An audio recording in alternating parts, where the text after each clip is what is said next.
இது எங்கள் வீட்டு வேப்ப மரம். இதனால் நல்ல காற்று கிடைக்கும் எங்களுக்கு. காற்று மட்டும் இல்லாமல் இது இன்னொரு விஷயத்துக்கும் யூஸ் ஆகுது. அது என்னன்றதை பார்க்கலாம்.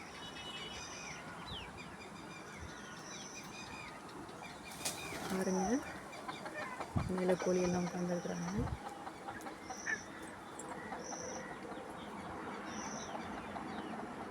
எங்கள் வீட்டு கோழி எல்லாம் கூண்டில் அடைய மாட்டாங்க, இந்த மாதிரி மரத்தில் தான் அடைவாங்க.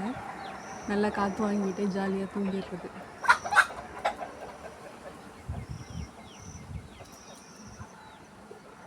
கீழே இருந்து கொஞ்சம் கொஞ்சமாக ஜம்ப் பண்ணி எல்லோரும் போயிட்டே இருப்பாங்க.